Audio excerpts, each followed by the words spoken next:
Hello दोस्तों, तो कैसे हैं आप लोग। Welcome to our new video.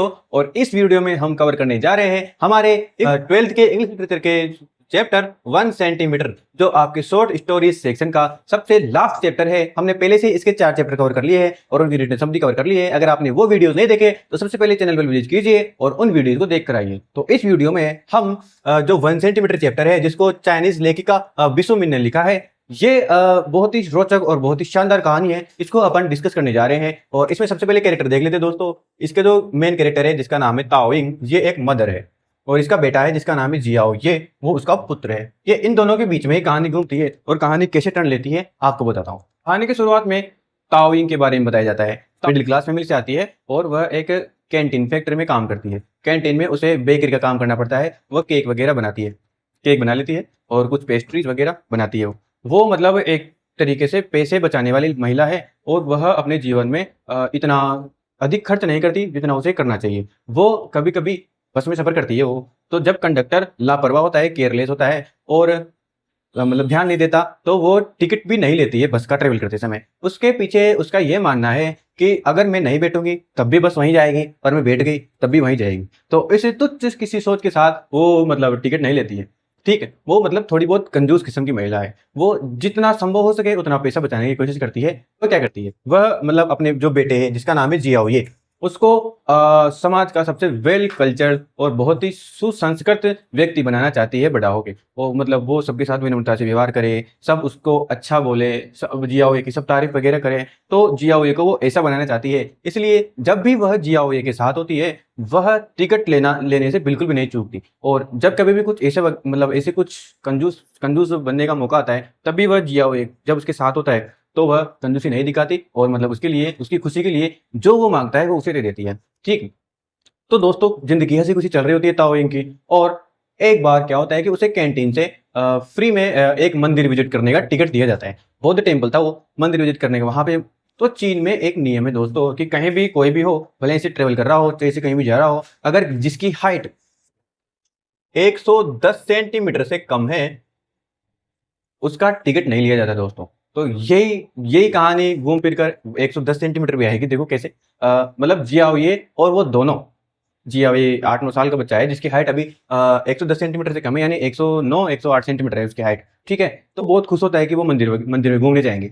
वो इतना खुश जीवन में पहली बार हुआ था। उसकी माँ, उसकी मम्मी जिसका नाम ताओइंग है, वो भी उसकी खुशी देखकर खुश हुई और वो सोचते हैं कि चलो आज ही चलते हैं मंदिर। ठीक, तो टिकट लेते हैं, वो बस स्टॉप पे जाते हैं, बस पे बैठते हैं और जहाँ मंदिर है वहां जाकर वहां जाने को बस में चढ़ते हैं। बस में क्या होता है, जो टिकट कंडक्टर है वो इस जियाओ की हाइट नापता है। उसकी हाइट 109 सेंटीमीटर आती है, 108 109 सेंटीमीटर आती है और वो उससे टिकट नहीं लेता। लेकिन फिर भी जियाओ ये जिद करता है कि मुझे टिकट चाहिए मम्मी, मैं इस बस में सफर कर रहा हूँ, मुझे टिकट करना, मुझे टिकट चाहिए। तो उसकी जिद के ऊपर वो उसको टिकट दिला देती है कि भैया दे दो इसको टिकट और जाने दो, कोई बात नहीं। तो मतलब वो उसको बहुत ही सुसंस्कृत, बहुत ही वेल कल्चर्ड सोसाइटी का बनाना चाहती है, इसलिए सबके सामने ऐसे पेश आ रही है। ठीक, बाहर बहुत दुकानें लगी हुई है, दुकान मंदिर के सामने। मंदिर में बहुत बड़ा कैंपस है और बहुत ही बड़ा मंदिर है और चारों ओर एकदम खुला सा मैदान है। ठीक है दोस्तों, वहां पर ग्रीन घास है जिसने जियाओ ने अपनी जिंदगी में पहली बार देखी थी वो चीज, और वो बहुत खुश था। वो जैसी मतलब लाइन लगी हुई थी मंदिर में एंट्री करने की, तो ताओइंग क्या कर रखी थी, मतलब जो अपना टिकट है वो जियाओ को दे रखी थी कि जियाओ का टिकट तो लगेगा नहीं और उसका जो टिकट है वो उसके लिए यूज हो जाएगा और वो दोनों आराम से घूम लेंगे। तो आगे जैसे जाते हैं वो, तो वहां पे जो गार्ड होता है, वो गार्ड उसकी जियाओ की हाइट को मेजर करता है। तो उसकी हाइट 110 सेंटीमीटर से ऊपर आ जाती है।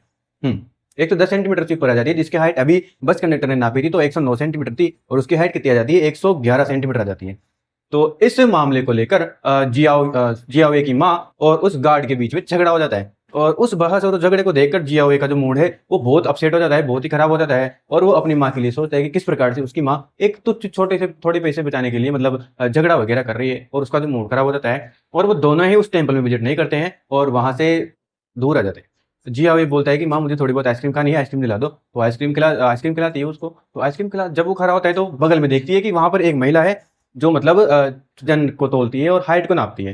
तो वो सोचती है, महिला लेखिका सॉरी ताओइंग सोचती है कि इससे भी मेजर करवाते हैं, देखिए क्या होता है। तो उसके जो मेजरमेंट है दोस्तों वो एक फिलोसफी पर आधारित थे। वो उसकी फिलोसफी यह थी कि जो लोग होते हैं वो अपने आप को थोड़ा बहुत पतला और लंबा दिखाना चाहते हैं। तो इसलिए जो उसके मेजरमेंट के उपकरण थे, इंस्ट्रूमेंट थे, वो इसी प्रकार से डिजाइन किए गए थे कि मतलब लोग वहां पर आए तो उनका जो एक्चुअल वजन है उससे कम वजन दिखे, और जो उनकी जो एक्चुअल हाइट है उससे अधिक ज्यादा हाइट दिखे।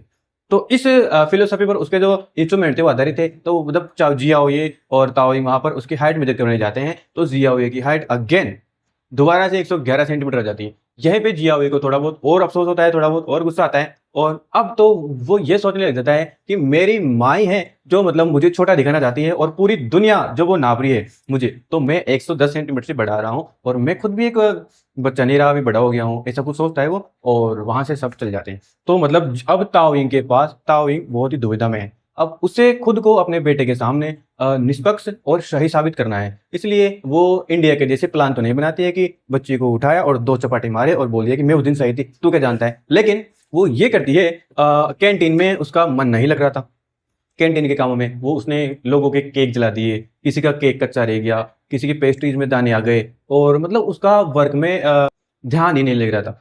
तो वो बताती है उसी के कैंटीन में काम करने वाले एक जर्नलिस्ट, मतलब उसको लोग जर्नलिस्ट बोलते थे, लेकिन हाँ वो पहले अखबार न्यूज एजेंसी में काम करता था, तो इसलिए उसको जर्नलिस्ट बोलते थे। तो जर्नलिस्ट बोलता है कि आप मंदिर अथॉरिटी को पत्र लिखो इस चीज के लिए, और अगर आपकी गलती नहीं हुई तो वो मंदिर की अथॉरिटी आएगी और आपके बीच में सुलह करेगी।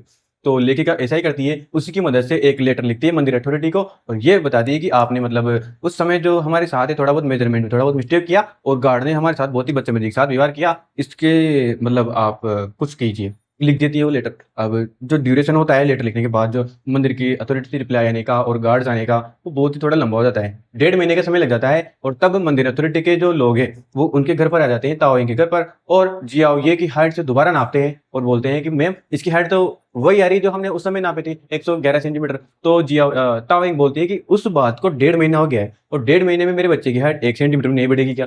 तो वो फिर स्वीकार कर लेती है कि कोई बात नहीं, हमसे मिस्टेक हो गई, हमसे गलती हो गई, हम आपको ये 2 टिकट दे रहे हैं मंदिर में विजिट करने के लिए, घूमने के लिए, और ये थोड़ी बहुत कुछ कंपनसेशन के रूप में पैसे भी ले लीजिए, और हमारे मंदिर में जरूर आइएगा, और हमारी तरफ से और कोई गलती हो तो हमें क्षमा कीजिए।